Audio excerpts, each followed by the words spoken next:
이 반응은 도대체 뭔가요? 이런 반응은 태어나서 처음 봅니다.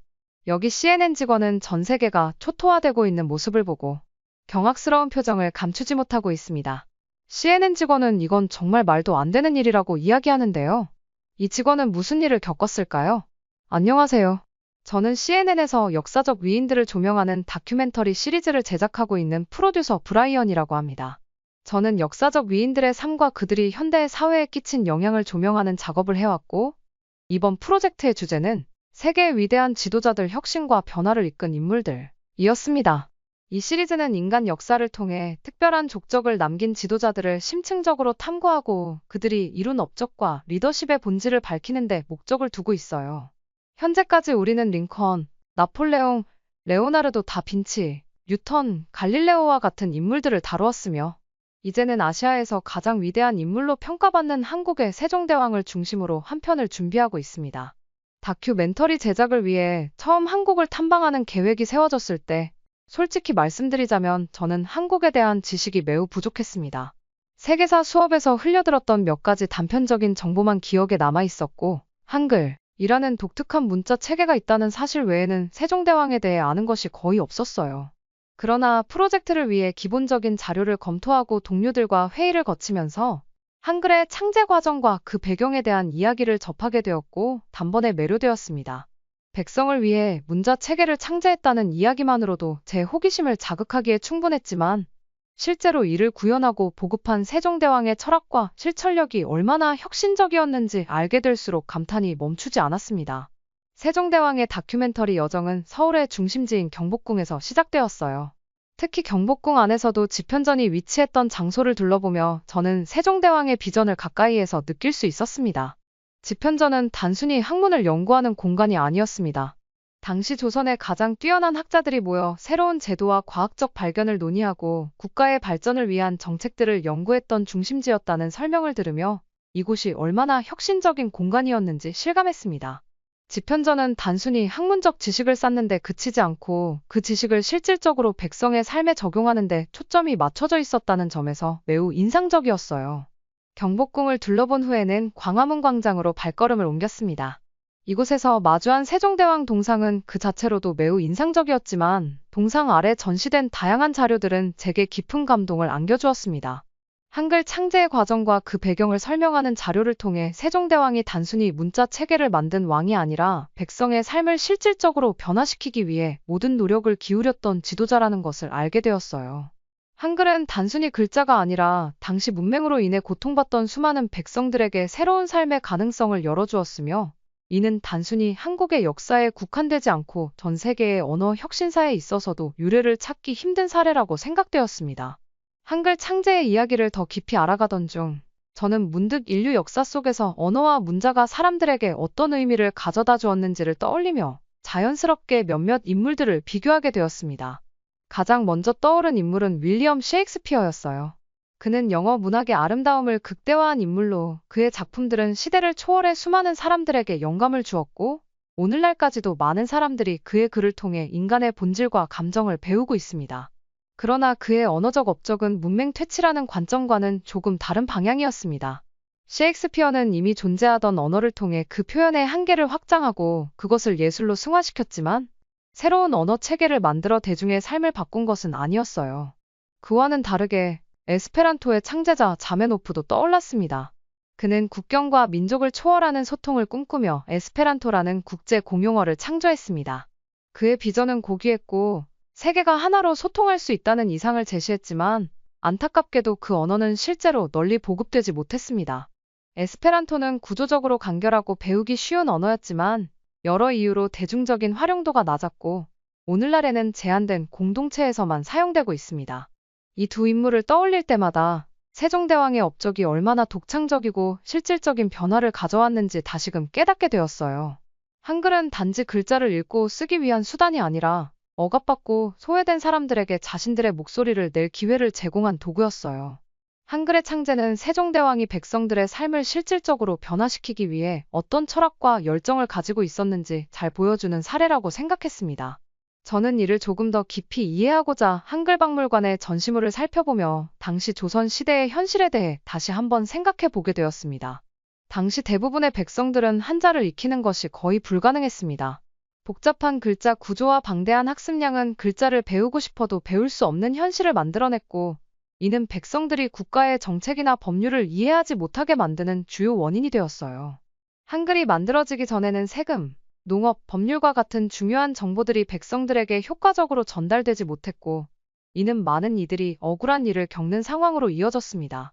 이와 같은 상황 속에서 세종대왕은 한글을 단순히 새로운 문자 체계로만 보지 않고 백성과의 소통을 가능하게 하고 사회적 불평등을 해소할 수 있는 강력한 수단으로 여겼어요. 그가 이 목표를 실현하기 위해 얼마나 많은 노력을 기울였는지는 훈민정음 창제 과정에서의 학자들과의 긴 토론, 그리고 창제 후 보급 과정에서의 그의 결단력을 통해 분명히 드러났습니다. 이런 과정들을 생각하며 저는 당시 세종대왕이 겪었을 정치적, 사회적 압박감을 상상해 보았습니다. 그럼에도 불구하고 그는 자신의 비전을 끝까지 밀고 나갔고 결국 한글은 단순한 문자 체계를 넘어 조선의 모든 계층에서 사용될 수 있는 보편적인 도구가 되었습니다. 이는 자메노프가 꿈꾸었던 에스페란토의 이상이 현실에서 구현되지 못한 것과는 분명히 다른 결과였어요. 한글은 그야말로 세종대왕의 리더십과 철학이 녹아있는 산물입니다. 세종대왕의 과학과 기술에 대한 업적을 직접적으로 체험할 수 있는 기회를 얻기 위해 저는 국립고궁박물관을 찾았습니다. 이곳은 조선 왕조의 역사가 숨쉬는 공간이자 세종대왕 시기에 이룩된 과학적 혁신의 산물들을 한눈에 볼 수 있는 중요한 장소였어요. 박물관에 들어서자마자 보이는 것은 세종대왕 시기의 과학적 발명품들이 정교하게 복원되어 전시된 공간이었는데 그 중에서도 치국이, 혼천회, 앙부일구가 저희 시선을 사로잡았습니다. 각각의 발명품이 단순히 과학적 도구에 그치지 않고 조선시대의 실질적인 문제를 해결하고 백성의 삶을 개선하기 위해 설계되었다는 점에서 감탄을 금할 수 없었습니다. 가장 먼저 제가 집중해서 본 것은 치국이었어요. 전시된 치국이는 크지 않은 크기의 원통형 기구로 당시 강수량을 정확히 측정할 수 있는 혁신적인 도구로 평가받고 있었습니다. 이 기구가 만들어지기 전에는 농업 생산성을 높이기 위해 필요한 정확한 강우량을 예측하는 것이 불가능에 가까웠습니다. 세종대왕은 이러한 문제를 해결하기 위해 직접 관측 도구를 제작하도록 지시했으며 이를 통해 농업 생산성을 획기적으로 높일 수 있었어요. 저는 그 설명을 들으며 단순히 농업 문제를 해결하기 위한 도구가 아니라 당시 백성들의 생존과 직결된 문제를 풀어낸 세종대왕의 해안과 과학적 접근 방식에 깊은 인상을 받았습니다. 그 다음으로 본 혼천이는 그 복잡하고 정교한 구조로 저를 놀라게 했습니다. 혼천이는 천체의 움직임을 관찰하고 시간과 계절을 측정하는 데 사용되었는데 당시 조선의 천문학 발전에 중요한 역할을 했다고 합니다. 특히 혼천이는 단순히 학문적 성취로 끝난 것이 아니라 백성들에게 농업과 생활에 필요한 정보를 제공하기 위해 설계되었어요. 전시된 혼천의 옆에는 천문학적 관측 데이터를 기반으로 작성된 당시의 달력과 농업 일정이 함께 전시되어 있었는데 이를 통해 혼천이가 얼마나 실질적으로 활용되었는지 실감할 수 있었습니다. 저는 그 정교한 기구를 바라보며 과학기술이 단순히 엘리트 학자들만의 전유물이 아니라 백성들의 실생활에 도움을 주기 위한 도구로 사용되었다는 점에서 큰 감동을 받았습니다. 앙부일구는 제가 가장 흥미롭게 본 발명품 중 하나였습니다. 해시계로 알려진 이 기구는 그림자의 움직임을 통해 시간을 측정하는 장치였습니다. 조선시대에는 농사나 일상생활에서 시간을 정확히 아는 것이 매우 중요했는데 앙부일구는 이런 문제를 해결하기 위한 도구로 만들어졌습니다. 특히 흥미로웠던 점은 앙부일구가 단순히 시간 측정을 위한 도구로 그치지 않고 그 모양과 설계 방식이 조선의 자연 철학과 밀접하게 연관되어 있다는 설명이었어요. 해시계의 바늘이 가리키는 그림자는 단순히 시간을 알려주는 것을 넘어 인간과 자연이 조화를 이루는 철학적 메시지를 전달하고 있었던 것입니다. 저는 이를 통해 세종대왕이 과학적 발명의 철학적 깊이와 자연과의 조화를 얼마나 중요시했는지를 깨달을 수 있었습니다. 이 모든 발명품들을 보며 저는 당시 조선 시대의 과학기술이 세종대왕의 리더십 아래 얼마나 실용적이고 혁신적으로 발전했는지를 실감할 수 있었어요. 전시를 보던 중 박물관의 한 학예사와 이야기를 나누게 되었는데 그는 세종대왕의 과학기술에 대한 접근 방식을 이렇게 설명했습니다. 세종대왕께서는 단순히 학문적 업적을 위해 과학을 장려하신 것이 아니라 백성들이 일상에서 겪는 문제를 해결하고 더 나은 삶을 살 수 있도록 과학기술을 활용하셨습니다. 그래서 조선 시대의 과학적 성과는 늘 실용성과 연결되어 있었죠. 그의 이야기를 듣는 순간 저는 세종대왕이 과학을 단순한 연구의 대상으로 보지 않고 그 결과물이 어떻게 백성들에게 영향을 줄 수 있는지 항상 고민했다는 사실을 더 깊이 이해하게 되었어요.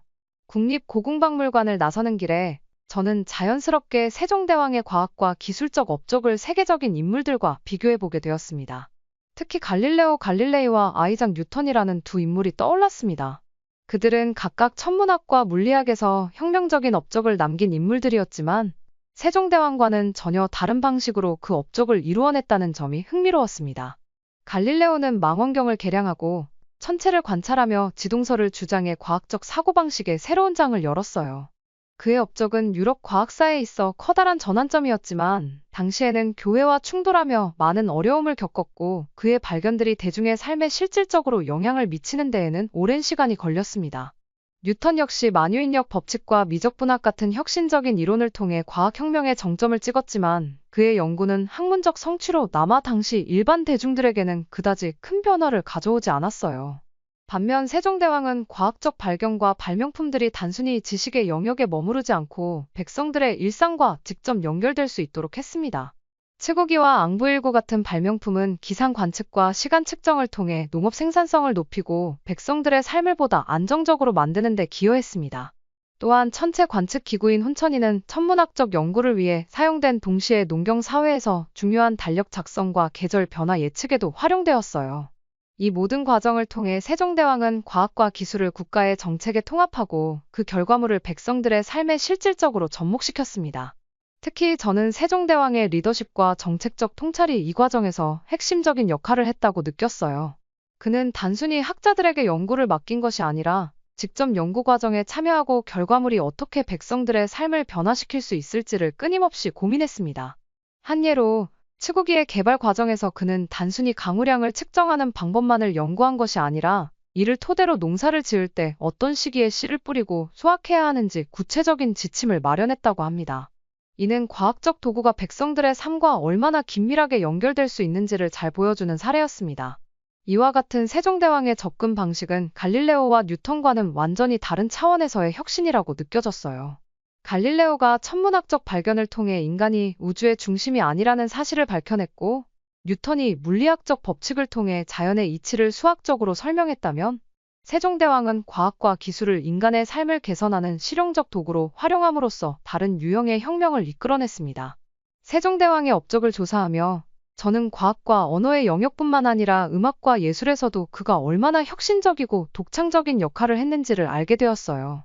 특히 그의 통치 철학 속에서 음악이 단순한 오락이나 의례적인 기능을 넘어 국가의 정체성과 백성과의 소통을 위한 중요한 매개체로 자리 잡았다는 점이 매우 흥미로웠습니다. 이를 더 깊이 이해하기 위해 저는 국립국악원의 한 음악사를 만나 세종대왕 시대의 음악과 예술에 대한 이야기를 나눌 기회를 가졌습니다. 그 음악사는 세종대왕이 단순히 음악을 좋아하는 왕이 아니라 음악을 국가의 안정과 번영을 위한 전략적 도구로 활용한 지도자였다고 설명했습니다. 특히 그는 궁중음악인 아악을 체계적으로 정리하고 발전시키는 데 깊이 관여했으며 아악의 선율과 리듬 속에 백성과 자연의 조화를 담고자 했다고 합니다. 당시 세종대왕은 중국의 고대 음악을 바탕으로 한아악을 한국 고유의 정서에 맞게 변형하고 발전시키는 작업을 주도했어요. 이를 통해 궁중 의례는 물론 백성들에게까지 음악을 매개로 소통할 수 있는 기반을 마련했다고 합니다. 특히 기억에 남는 것은 세종대왕이 직접 악기 개발에 관여했다는 이야기였습니다. 그는 편종과 편경 같은 악기를 새롭게 제작하거나 개선했으며 이 악기들이 아악 연주에 최적화되도록 세세한 부분까지 신경을 썼다고 합니다. 당시 음악학자들과 협력하여 악기의 음색과 울림을 연구하고 이를 통해 하늘과 땅, 인간의 조화를 표현할 수 있는 음악을 창조하려는 세종대왕의 열정을 떠올리니 감탄이 절로 나왔어요. 이는 단순히 음악적 성취를 넘어 음악이 갖는 철학적, 문화적 가치를 깊이 이해한 지도자의 모습이었습니다. 음악사가 설명하길 세종대왕은 음악을 통해 백성과 소통하는 데 있어서도 매우 진보적인 접근을 했다고 했습니다. 그는 음악이 단지 궁중의 의례나 귀족층의 전유물이 되어서는 안 된다고 믿었고 농사일을 할 때 부르던 노동요나 축제에서 연주되던 민속음악 같은 민중의 음악도 체계적으로 기록하고 발전시키려 했다고 합니다. 이를 통해 세종대왕은 음악이 가진 감정적 연결과 공감의 힘을 활용하여 백성들에게 안정감과 공동체 의식을 심어주고자 했던 것입니다. 그 이야기를 들으며 저는 자연스럽게 레오나르도 다 빈치와 루이 14세를 떠올렸습니다. 다 빈치는 그의 다재다능함과 창의성으로 예술과 과학, 철학의 경계를 넘나들었던 인물이지만 예술을 대중적인 차원에서 접근하지는 않았습니다. 그의 작품들은 대체로 상류층과 귀족을 위한 것이었으며 사회적 변화를 목표로 한 것은 아니었어요. 루이 14세는 예술을 후원하고 발전시키는데 큰 역할을 했지만 그의 후원이 주로 귀족과 왕실 중심으로 이루어졌다는 점에서 한계가 있었습니다. 세종대왕은 이와는 전혀 다른 방식으로 예술을 접근했습니다. 그는 음악과 예술을 백성과 연결시키는 다리로 삼았고 단순히 귀족층의 만족을 위해 존재하는 것이 아니라 사회 전체를 안정시키고 조화를 이루는 수단으로 활용했어요. 그의 음악 정책은 단순히 의례적 기능을 넘어 백성들의 생활 속으로 스며들어 국가와 백성 간의 정서적 유대를 강화하는 데 기여했습니다. 음악사와의 대화를 마치고 박물관을 둘러보던 중 저는 아악의 선율이 담긴 녹음을 들을 기회가 있었습니다. 그 음악은 단순히 아름다운 멜로디에 그치지 않고 듣는 이로 하여금 마음 깊은 곳에서부터 차분하고 고요한 감정을 불러일으키는 힘이 있었어요. 음악을 통해 국가의 품격을 세우고 백성과 교감하려 했던 세종대왕의 철학이 이 선율 속에 그대로 담겨 있는 것처럼 느껴졌습니다. 프로젝트를 진행하며 세종대왕의 리더십에 대해 깊이 탐구할수록 저는 그가 단순히 뛰어난 왕을 넘어 진정한 리더의 표본이라는 확신을 갖게 되었습니다.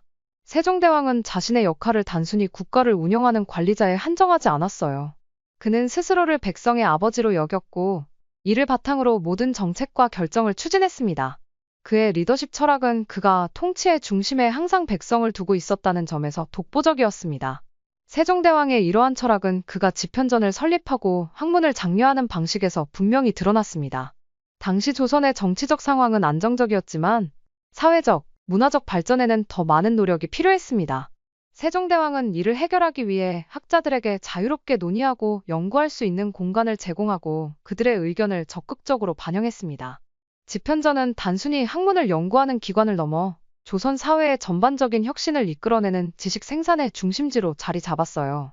세종대왕은 이곳에서 이루어진 연구가 백성의 삶을 어떻게 바꿀 수 있을지를 항상 고민하며 학문적 성과가 실질적인 정책으로 이어지도록 지도했습니다. 한 번은 세종대왕이 학자들과 논의를 하다가 자신의 의견이 다수와 충돌하는 상황이 있었다고 전해집니다. 당시 세종대왕은 한농업 정책에 대해 깊은 관심을 가지고 있었고 이를 시행하기 위해 많은 연구를 지시했지만 학자들은 그 정책이 단기적으로 효과적이지 않을 수 있다는 우려를 제기했습니다. 세종대왕은 이들의 의견을 무시하거나 자신의 의지를 강요하지 않았어요. 대신 그는 학자들의 주장을 경청하며 논리적인 반박과 함께 새로운 대안을 제시했고 결국 모두가 납득할 수 있는 방안을 도출했다고 합니다. 이러한 리더십 방식은 단순히 명령을 내리는 왕이 아니라 협력과 소통을 통해 집단지성을 발휘한 지도자로서의 그의 면모를 잘 보여줍니다. 세종대왕의 리더십은 그가 개인의 건강과 안위마저도 국가와 백성을 위해 희생했던 점에서 더욱 특별합니다. 그는 과로로 건강이 악화되었음에도 불구하고 국정 운영을 멈추지 않았고 새벽부터 밤늦게까지 신하들과 논의하며 정책을 구상했다고 합니다. 그의 이러한 헌신은 단순히 책임감의 차원을 넘어 백성을 향한 진심 어린 사랑과 열정에서 비롯된 것이었어요. 당시 신하들이 세종대왕의 건강을 염려해 휴식을 권했을 때 그는 왕의 일이 백성의 삶과 직결되니 내가 할 일을 미룰 수 없다 는 말을 남겼다고 전해집니다. 이 일화를 들으며 저는 그의 리더십이 단순히 이상적이기만 한 것이 아니라 실천으로 뒷받침된 것이었음을 느낄 수 있었습니다. 그와 같은 모습은 현대의 많은 지도자들과도 비교될 수 있습니다. 나폴레옹은 군사적 천재로 불리며 자신의 리더십을 통해 유럽의 역사를 바꾼 인물이지만 그의 리더십은 종종 개인적 야망과 정복 욕구로 귀결되었습니다. 그는 많은 전투에서 승리했지만 결국 그의 정복 활동은 많은 이들에게 고통을 안겼습니다. 조지 워싱턴은 미국의 독립과 민주주의 정립에 기여한 위대한 인물이지만 그의 리더십은 국가적 시스템을 세우는 데 집중되었을 뿐 문화적 발전이나 백성 개개인의 삶의 질 향상에는 상대적으로 소극적이었어요. 세종대왕은 이들과는 전혀 다른 방식으로 리더십을 발휘했습니다. 그는 단순히 국가의 경제적, 정치적 발전을 이끄는 데 머무르지 않고 백성들의 삶 속으로 직접 다가갔습니다. 한글 창제, 과학적 발명, 농업 기술 개발, 음악과 예술의 체계화 등 모든 업적이 그의 철학과 리더십의 연장선에 있었어요. 그는 왕이 가진 권력을 사적으로 남용하거나 자신의 업적을 과시하려 하지 않았습니다. 대신 그는 모든 권력을 백성들을 위한 도구로 사용했고 이는 오늘날까지도 그의 이름이 존경받는 이유 중 하나라고 생각합니다. 수많은 세계적 인물에 대한 다큐멘터리를 제작해온 제 경험 속에서도 세종대왕이라는 인물은 제게 특별한 감동을 주었습니다. 이번 프로젝트를 통해 그의 생애와 업적을 깊이 탐구하면서 저는 그가 단순히 한국의 위대한 지도자에 머물지 않고 전 세계 역사상 가장 독보적인 혁신가 중 한 명이라는 확신에 도달했습니다. 그의 위대함은 단지 한 분야에서 탁월함을 보여준 것이 아니라 언어, 과학, 예술, 정치, 철학 등 다양한 분야에서 전례 없는 변화를 이끌어냈다는 점에서 비롯되었어요. 이는 제가 과거 다뤘던 링컨, 나폴레옹, 뉴턴, 갈릴레오 등 세계적 인물들과도 차별화되는 점이었습니다. 그의 업적과 철학은 조선이라는 작은 나라의 경계를 훌쩍 넘어 인간 본연의 가치를 실현하고자 했던 위대한 여정의 일부였습니다. 그를 단순히 한국의 역사적 인물로 한정짓는 것은 그의 진정한 가치를 축소하는 일이라고 생각합니다. 세종대왕이 이룬 업적은 보편적이며 세계가 주목하고 배워야 할 귀감입니다. 다큐멘터리를 제작하며 가장 먼저 느꼈던 것은 세종대왕이란 인물이 단순히 정치적 지도자나 문화를 후원한 왕 이상의 존재라는 점이었어요. 그는 그 자체로 하나의 혁신적인 시스템이었고 그의 모든 행동과 결정은 시대를 초월한 통찰력을 바탕으로 이루어졌습니다. 그는 언어를 통해 백성들에게 힘을 실어주었고 과학기술을 통해 국가를 발전시키며 예술과 문화를 통해 인간의 감정을 이해하고 소통하려 했습니다. 이 모든 분야에서 그는 단순히 관여하는 데 그치지 않고 깊은 이해와 실행력을 바탕으로 변화의 중심에 서 있었어요. 특히 그의 애민정신은 오늘날 지도자들이 배워야 할 가장 중요한 덕목 중 하나라고 생각합니다. 그는 자신의 권력을 백성들을 억압하는 도구로 사용하지 않았습니다. 대신 그는 자신의 권위를 오히려 낮추어 백성들과 소통하고 그들의 삶을 개선하는 데 전적으로 헌신했습니다. 현대 사회에서 리더십이 종종 개인의 성공이나 권력 강화로 오해되는 상황에서 세종대왕의 철학은 진정한 리더십이 무엇인지를 보여주는 중요한 사례라고 할 수 있어요. 그의 과학기술에 대한 접근 방식 역시 현대의 많은 문제에 적용될 수 있습니다. 그는 천문학과 기상 관측을 통해 농업 생산성을 높이고 치구기와 같은 발명품을 통해 백성들의 생계를 안정시키는 데 주력했습니다. 이러한 실용적이고 인간 중심적인 접근은 오늘날 환경 문제나 자원 분배 문제를 해결하는 데도 귀중한 통찰을 제공합니다. 세종대왕은 과학이 단순한 연구의 도구로 머물러서는 안 되며 사람들의 삶에 실질적인 변화를 가져올 수 있는 도구로 활용되어야 한다는 것을 몸소 실천했습니다. 그는 혁신이란 단지 새로운 것을 만들어내는 것이 아니라 그것이 인간의 삶을 풍요롭게 하는 데 기여할 때 비로소 완전해진다는 점을 보여주었습니다. 그의 업적과 리더십은 단순히 과거의 성공 사례로 끝나는 것이 아니라 현재와 미래에도 지속적으로 우리에게 영감을 주는 살아있는 유산이라고 생각합니다. 이 다큐멘터리가 그가 남긴 철학과 업적을 전 세계에 소개하는데 제 역할을 다할 수 있기를 간절히 바랍니다. 세종대왕의 이야기는 단순히 한국이라는 국가의 경계를 넘어서 인류 전체가 공감하고 배울 수 있는 보편적인 가치를 담고 있어요. 그의 리더십은 우리가 더 나은 세상을 만들어가기 위해 어떤 방향으로 나아가야 하는지를 보여주는 등불과도 같습니다. 이 작업이 끝난 후에도 저는 세종대왕이 전한 가치를 전파하고 그의 위대함이 더 많은 사람들에게 영감을 줄 수 있도록 계속해서 노력할 것입니다. 이 사연을 들으니 세종대왕님이 한국인이라는 게 정말 자랑스럽다는 생각이 들었고 지금 한국이 이렇게 많은 것들을 이루게 된 것 또한 세종대왕님의 헌신이 있었기에 가능했구나 라는 생각이 들었습니다. 영상을 시청해주신 모든 분들에게 감동과 행운이 가득하시길 바라며 오늘도 시청해주셔서 정말 감사합니다. 구독을 눌러주시면 더 좋은 영상으로 보답해드리겠습니다.